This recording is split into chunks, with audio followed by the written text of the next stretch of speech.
A Bíblia, ela tem uma série de mensagens subliminares, né, que de uma certa forma exige até um pouco de esforço para que você possa captar elas. Existe também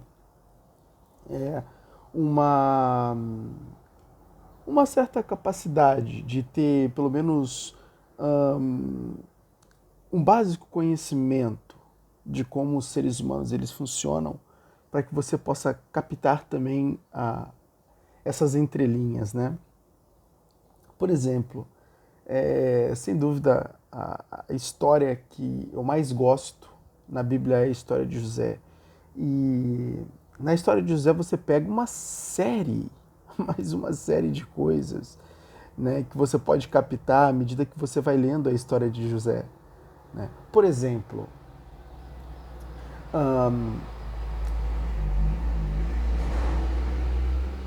note que José ele é vendido pelos irmãos, né, aos mercadores que basicamente vão levar José para o Egito.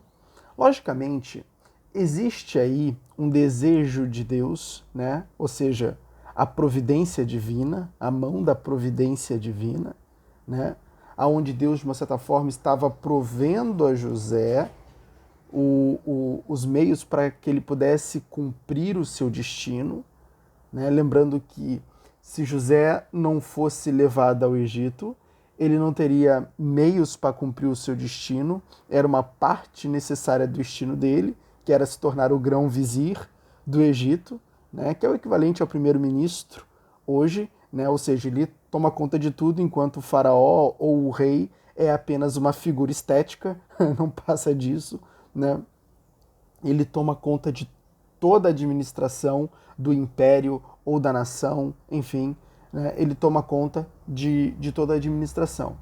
Então, José viria a ser este homem, né? O grão-vizir do Egito, que basicamente ele vai ser selecionado para que ele pudesse não permitir com que a fome assolasse o Egito na época.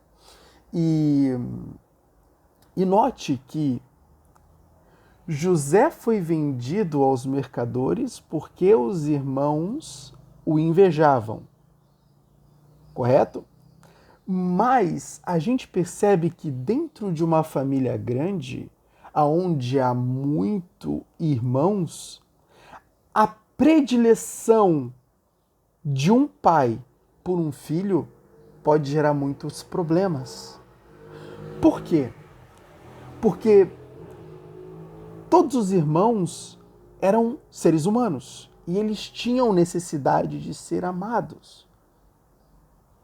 E a partir do momento que eles não tinham esse amor, eles não sentiam-se importante para o seu pai, o que de uma certa forma é um sentimento muito importante dentro de membros de uma família, principalmente aonde o patriarca ele tem uma grande relevância.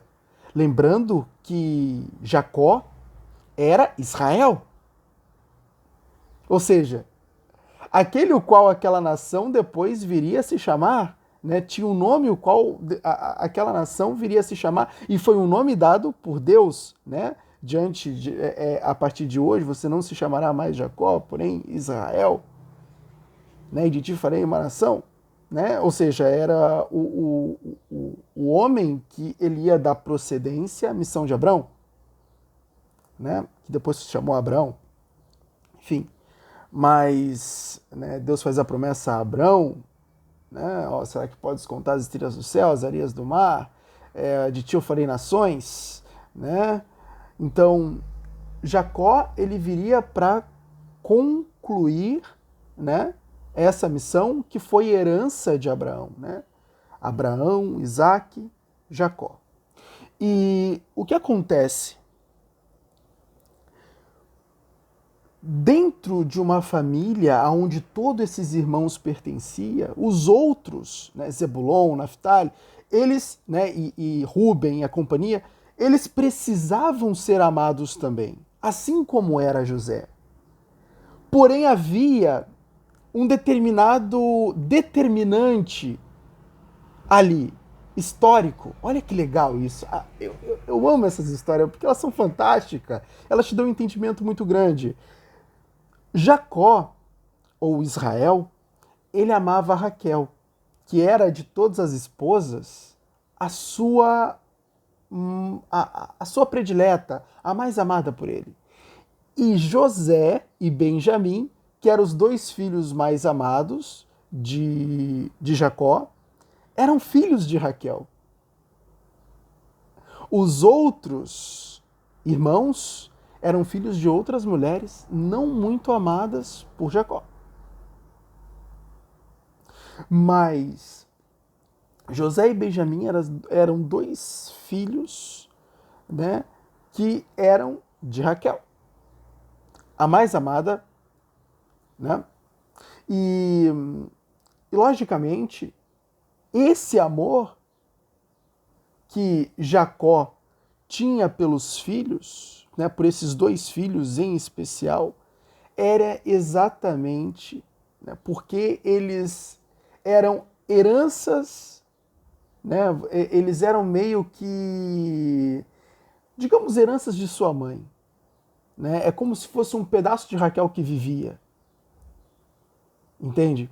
E, logicamente, o amor que ele tinha por eles era muito maior do que os outros. Né? E quando ocorre disso acontecer, você tem problemas. Né? Por quê? Porque os outros vão começar a, primeiro, invejar aquele que é mais amado, fazendo... Isso vai motivar uma série de ações, que uma delas vai ser a venda de José como escravo. Entende? Vai ser também as implicâncias que faziam com José. Né? Você está vendo como este problema ele motiva uma série de comportamentos? Você está vendo que uma família ela pode entrar em grande confusão a partir do momento que muitos filhos de uma família grande, né, onde cada um tem muitos irmãos, eles não se sentem amados? Quando apenas 2, por exemplo, de 12 irmãos se sentem amados, outros 10 não são? Vê o problema que isso pode criar? Então o pai, o patriarca, o pai, ele tem que ter uma capacidade de dar amor muito grande aos outros. E ele tem que cuidar para que essa predileção que ele tem não se torne algo captado pelos outros 10 irmãos, ou seja, pelos outros filhos. É que realmente o que acontece? Essa predileção de fato existe. E existe muitas vezes porque alguns filhos, eles têm uma empatia muito maior com o pai. Eles entendem mais o pai. Eles são mais honestos, eles são mais virtuosos diante dos olhos do pai. E, de uma certa forma, essa personalidade, ela cativa. E ela faz com que o pai olhe muito mais para eles do que para os outros, que não se destacam tanto, né? Nesse sentido. Mas isso pode ser fruto, ou a personalidade um pouco controversa, um pouco dúbia dos outros irmãos, no caso, por exemplo, de Jacó, dos outros 10 irmãos, pode ter sido criada porque eles não sentiram que receberam amor, não se sentiram amados lá no início, né, de sua criação. E diferentemente de José, que teve uma criação, de José e Benjamim, que teve uma criação completamente diferente dos outros, né? Já que eles foram mais amados por serem filhos de Raquel. Então, percebe como são as coisas? Dentro de uma família muito ampla, é muito importante que o pai busque distribuir o seu amor de forma grandiosa para todos. E não só para 2, e não só para 3. Porque, basicamente, se ele fizer como por exemplo fez Jacó, ele vai criar um problema muito grande dentro de sua família, aonde os outros filhos, os filhos que não se sentem amados, eles de uma certa forma vão se rebelar, né? Digamos assim. Então, isso é uma lição bem interessante, né? Para pais, principalmente, para patriarcas, pais de uma família muito grande com vários filhos, né? E logicamente também você tem alguns outros pontos da história que você pode identificar. Tem mais um aqui que é muito interessante, como por exemplo, né, a esposa de Potifar, né, a Enet. Todo mundo vê basicamente ela como apenas a mulher infiel, né? A esposa de Potifar, apenas uma mulher, apenas todo mundo tem a ótica dela, não, ela é apenas uma mulher infiel que traiu, que buscou trair o seu marido com José, lembrando que é exatamente este evento que leva José à prisão, aonde ele vai conhecer o padeiro e o copeiro, né, do faraó, né? O padeiro, eles vão ter um sonho. José vai decifrar esse sonho, ele vai afirmar que o sonho do copeiro era que dentro de 3 dias ele seria libertado e teria suas funções restauradas, e a do padeiro, dentro de 3 dias, ele seria morto, né, e acabou para ele, né? E logicamente acontece exatamente como José previu. E acontece que isso se torna uma grande bênção, porque depois, quando o faraó tiver o sonho das 7 vacas, o famoso sonho, né, das 7 vacas gordas e das 7 vacas magras, das 7 vacas magras e das espigas de milho, né? Enfim, quando o faraó vai ter esse sonho, é o copeiro quem vai lembrar-se de José na prisão e vai dizer, ó, eu conheço alguém que pode te ajudar. Né? Lembrando que naquela época no Egito existia o ministro do sonho, para tu ver que o sonho era uma coisa importantíssima. O sonho era uma coisa importantíssima, existia o ministro do sonho, meu amigo, para você ter ideia. Naquela época no Egito existia o ministro do sonho, né, que basicamente era encarregado por decifrar os sonhos. Os sonhos sempre foram vistos ao longo de várias civilizações como mensagem dos deuses, né? E vai acontecer que é o copeiro quem vai indicar. Ó, tem um cara lá na prisão que ele me ajudou a decifrar o meu sonho quando eu tive. Pode ajudar você também. Entende? O nome dele é José. Mas enfim. Então, quando a maior parte das pessoas olham para Enet, para a mulher de Potifar, veem ela como apenas uma mulher que é adúltera, né? Que buscou trair o marido com José. Mas boa parte da história é excluída aqui. Potifar, ele era aquele tipo de homem que, ele basicamente, se eu não me engano, era o ministro das provisões do Egito, né? Ele era uma espécie de intendente grande, né? Ele era um intendente de Faraó. Ele cuidava dos suprimentos, ele também cuidava de determinadas organizações, né? Alguns festejos. E acontecia que ele era um homem muito ocupado mesmo. E a esposa de Potifar, ela passava muito tempo sozinha. Ela não tinha o amor que ela desejava do marido. Ela não se sentia amada de certa forma, porque ele não dava atenção para ela. A atenção dele era mais voltada para os afazeres, né, para servir de fato o faraó. Lembrando que o faraó, ele não é somente uma figura de rei. O faraó é uma figura divina no Egito. Ele era filho de Ra, tá? O faraó era uma figura divina no Egito. Ele não era somente um rei, não era só uma figura governamental, ele era uma figura divina. Então ele tinha uma importância muito grande. ele era visto pelos outros como alguém verdadeiramente grande. E lógico que muitos dos súditos, ou seja, muitos dos oficiais, muitos dos ministros do faraó, eles desejavam de uma certa forma o reconhecimento dele, por seu trabalho, por sua virtude. E logicamente eles se esforçavam muito para obter isso. Então acontecia que o Potifar, ele buscava muito isso no faraó. E logicamente isso era meio que uma obsessão. E que geralmente quando os seres humanos eles têm uma obsessão, eles acabam esquecendo de todo o resto. Quando alguém é muito obsessivo por alguma coisa, na verdade a obsessão ela vem de um pensamento muito fixo na mente. Ele é repetitivo e ele é fixo.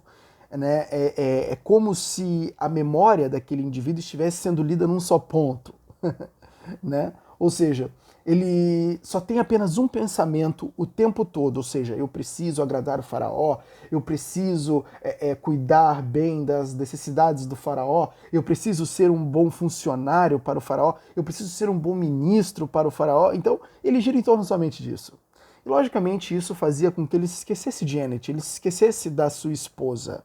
E a sua esposa, ela não tinha as carícias, ela não tinha o amor que ela gostaria, né? As mulheres gostam de ser amadas por seus homens, né? E principalmente quando o homem ele tem uma representatividade do poder. Olha que louco. Quando o homem ele tem uma representatividade, quando ele representa um determinado poder, que no caso Potifar representava um determinado poder, ele era um homem poderoso em si, as mulheres estimam muito mais homens que basicamente eles têm essa representação do poder. E elas anseiam muito mais pelo o seu carinho, pelo seu afeto. Isso se torna algo muito importante. Na verdade, isso não se torna, isso é algo muito importante para ela. E ela não tinha. E José era um escravo que ele já não era mais visto como escravo por Potifar. Ele vinha oferindo cada vez mais cargos de poder dentro da família de Potifar. Né? Ele vinha oferindo cada vez mais postos, ele era uma autoridade ali, ele era alguém que fazia diferença. José fazia vinhos, José desenvolvia projetos, José cuidava das finanças de Potifar, José tinha um posto dentro da família de Potifar importante e crucial. Entende? O José ele já estava num nível, ele já estava num ponto de ser insubstituível. Não é verdade? E logicamente ele tinha ali uma posição muito autoritária, né? E uma posição de poder. E logicamente a Ennet, a esposa de Potifar, ela começa a se apaixonar por ele. Né? Ah, Eric, mas se ela se apaixona por ele, por que ele entrega José? Entenda uma coisa, tem pessoas que têm uma certa dor muito profunda com rejeição. Tem pessoas que ao longo da sua história desenvolvem uma dor muito profunda com rejeição. Não odeiam ser rejeitadas. Entende? Porque muitas vezes foram rejeitadas a vida inteira. Entende? Foram rejeitadas por seus pais, por pessoas que mais amavam. Por pessoas que, inclusive, ela ansiava o amor. E ela era rejeitada mais uma vez por Potifar. Pessoa que ela ansiava o amor também, era marido. Então, quando José a renegou, quando José, de uma certa forma, a negou, né? Quando José, de uma certa forma, não aceitou trair Potifar, no caso, com a Ennet, com a esposa de Potifar, quando José a rejeitou, sem dúvida, motivada por uma raiva muito grande, ela decide fazer aquilo. E, logicamente, também era uma ação que precisava ser executada por ela para a providência divina ser cumprida na vida de José. Lembrando que José precisava ir para a prisão. Então, olha como a providência divina ela é fantástica. por isso que eu digo, muitas coisas que estão acontecendo na sua vida, meu amigo, minha amiga, muitas coisas que estão acontecendo na sua vida é apenas providência. Você tá aí porque tem uma série de problemas acontecendo na sua vida e que você não sabe muitas vezes como lidar com ele. É problema aqui, problema ali. Às vezes isso é providência, isso está te conduzindo a um estado, a um padrão de vida muito melhor. Isso está te conduzindo a uma qualidade de vida muito melhor. Isso vem para te dar um alerta, para de uma certa forma te colocar num posto que você ainda não chegou lá. Mas precisa dessa providência para que você um dia chegue. Entende? É por isso que muitas vezes acontecem problemas na nossa vida. É exatamente a vida nos encaminhando para aquele lugar que, de uma certa forma, vai fazer a diferença para a gente. Né? Os estoicos, né, como, por exemplo, os filósofos estoicos, eles chamavam isso de providência. Marco Aurélio, muitas vezes, vai dizer que isso é a providência. Né? O que é a providência? Providência é exatamente esse encaminhar aonde as coisas na nossa vida nos impulsionam na direção de um bem muito mais elevado, de um bem muito maior. Muitas vezes, muitas das coisas que estão acontecendo na sua vida hoje, que você, nossa, mas parece que eu não tenho sorte, mas parece que eu só tenho azar, por que isso está acontecendo comigo? É somente ações da providência. Está levando você a uma vida muito melhor. Mas lógico, você não é capaz de perceber isso desta referência, ou seja, deste ponto de vista que você tem hoje.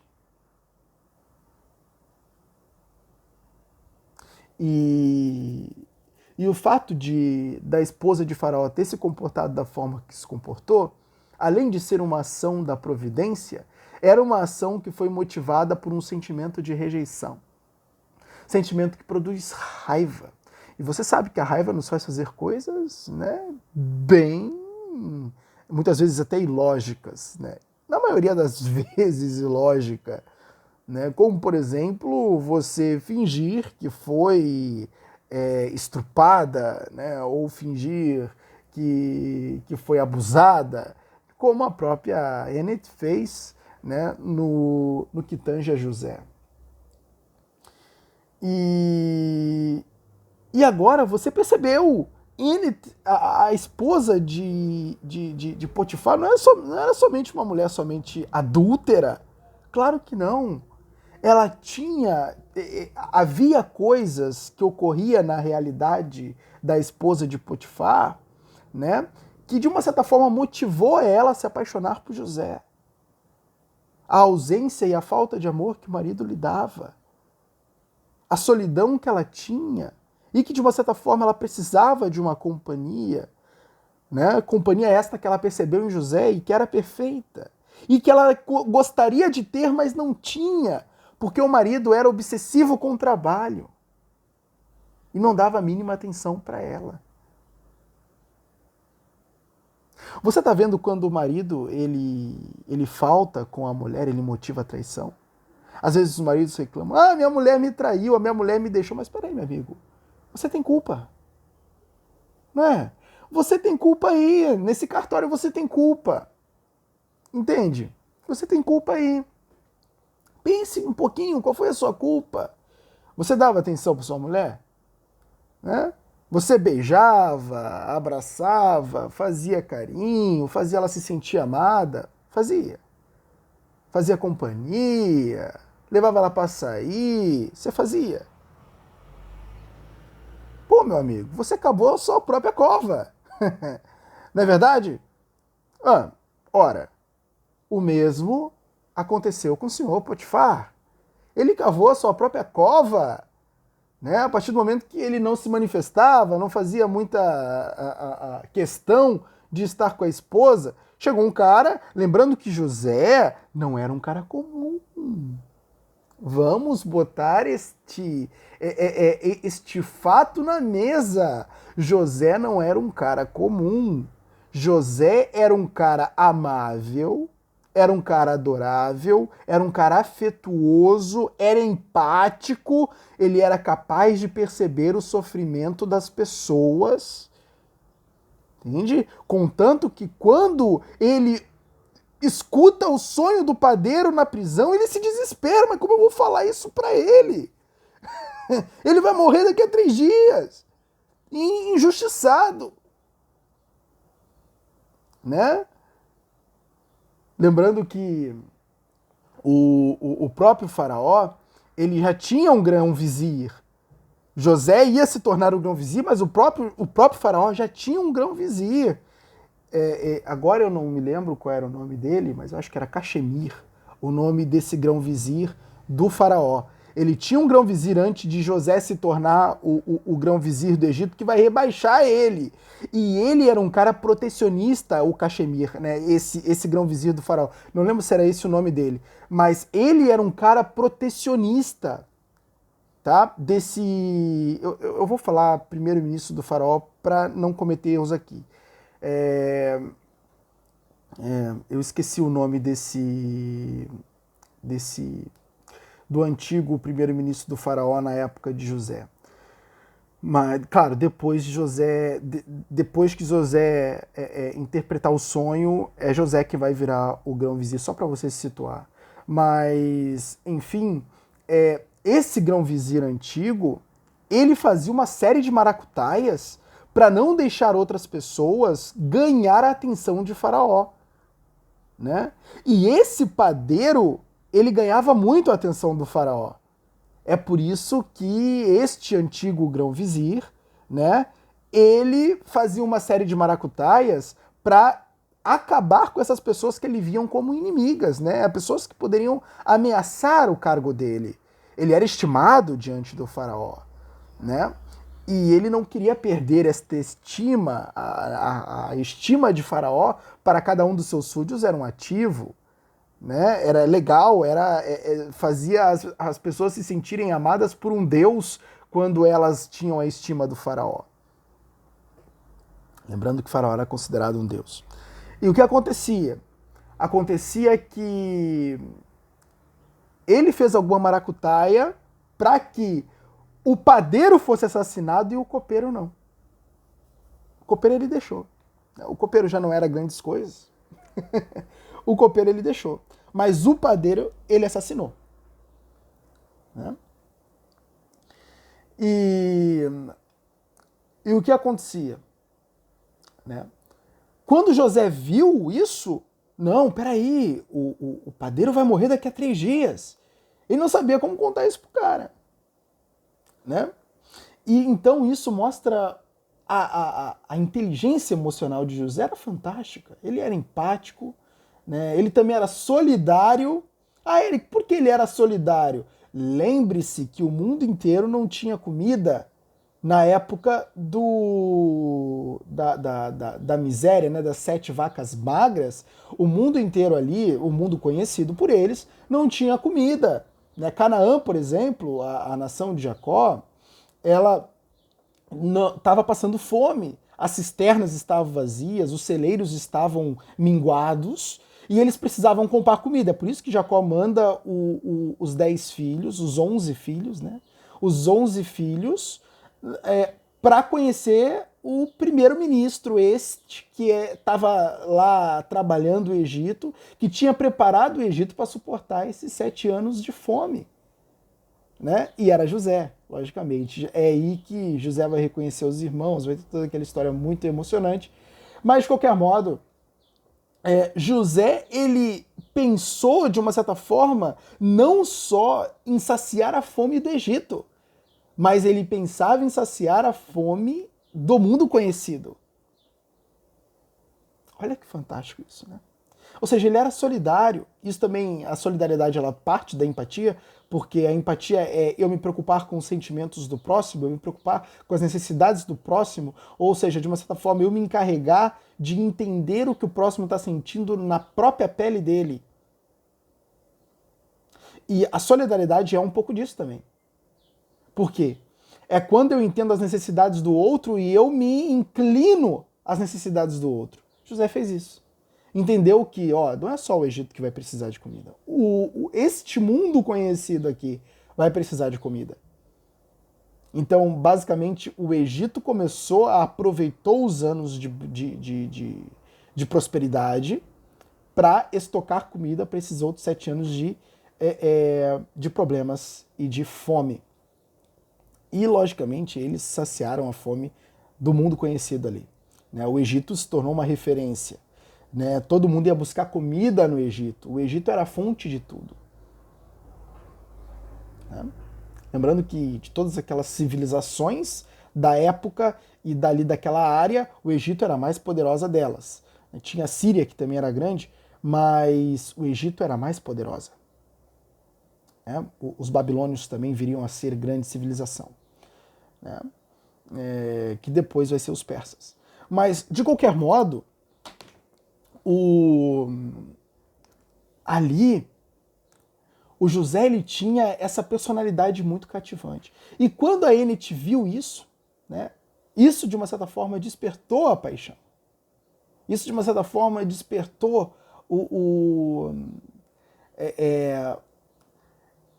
a necessidade de estar mais próximo dele, de ter uma relação amorosa com José. Entende? Então, essa ótica que a gente tem de Enid, né, da esposa de Potifar como adúltera, né, ela é muito supérflua. Tem muitas coisas que aconteceram. A gente também tem que ser capaz de entender a Enid. Isso é empatia. Né? É quando você olha para uma pessoa e você, peraí, essa pessoa não é só isso. Tem um mundo, cada pessoa é um mundo. E que mundo ela é? Essa é a pergunta que a gente tem que se fazer. Que mundo é a Enid? Que mundo é o José? Que mundo é o Potifar? Ninguém conhece a história de Potifar. É muito fácil ele era obsessivo pelo trabalho. Mas peraí, o que levou ele a ser obsessivo pelo trabalho? Você tá vendo? Tem muita coisa implícita. Tem muita coisa implícita. É por isso que a Bíblia, ela é um livro que você não pode ser lido, é um livro que não pode ser lido com olhos superficiais. Você tem que imergir nos cenários que estão sendo manifestados, nos cenários que estão sendo descritos ali. Você tem que imergir neles profundamente, pegar o entendimento de cada pessoa, separar elas, né? Entender qual eram as circunstâncias dessa pessoa e qual era a personalidade que ela desenvolveu. Você tinha que pegar cada pessoa e entender esta personalidade. Entende? E isso fazia total diferença, né, no entendimento de cada pessoa. Né? Por exemplo, eu mesmo me perguntava, meu Deus, me explica, por favor. Reoboão era filho de Salomão. Como o filho de um homem extremamente sábio era um completo tolo?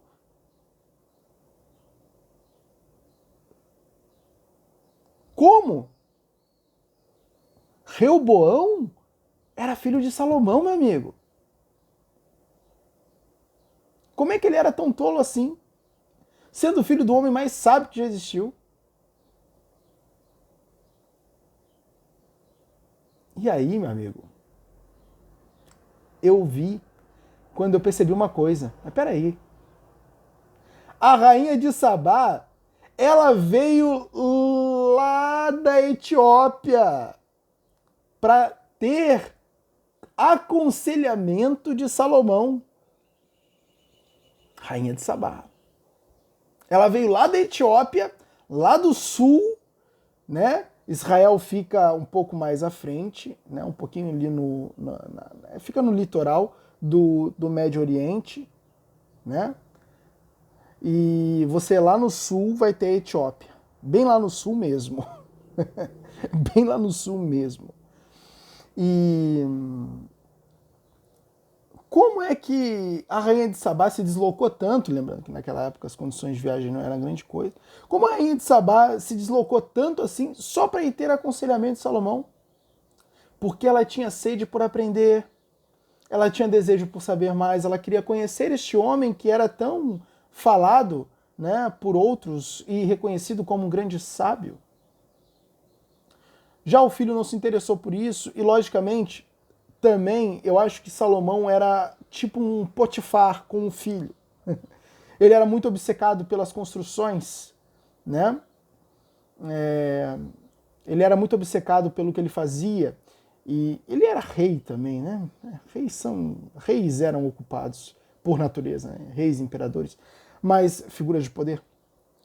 Mas ele não tinha muito essa preocupação com Reoboão, né? E ele também já tinha percebido que Reoboão ele era ele não era muito indicado para o trono. Não era à toa que, na verdade, quem o Salomão queria para governar era o Manieleque. Manieleque era o filho de Salomão com a rainha de Sabá. Né? A história de Manieleque está mais na Quebra Nagast, que no caso é a Bíblia dos Rastafaris. Né? Tá lá toda a história. Ali tem uma profundidade muito grande acerca da história de Salomão. E fala sobre o rei etíope, Manieleque. Lembrando que esse filho de Salomão com a rainha de Sabá, ele vai governar a Etiópia. Mas, de qualquer forma, a antiga Etiópia, na época era outro nome.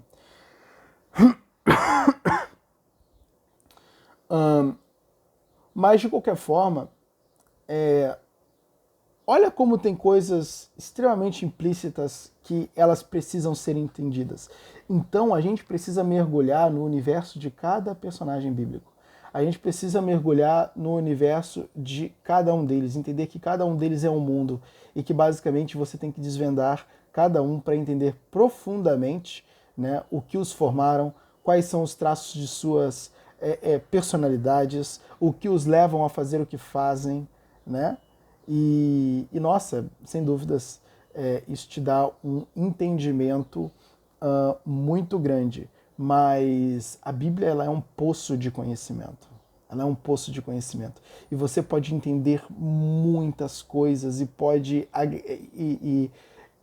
de uma certa forma, pode captar muitas coisas se você tiver com os olhos atentos a cada história, a cada crônica, a cada cena. Se você não só ler ali o que é supérfluo, mas imaginar as cenas, construir as cenas no seu imaginário e começar a mergulhar no universo de cada indivíduo, o que você tira de conhecimento não tem preço.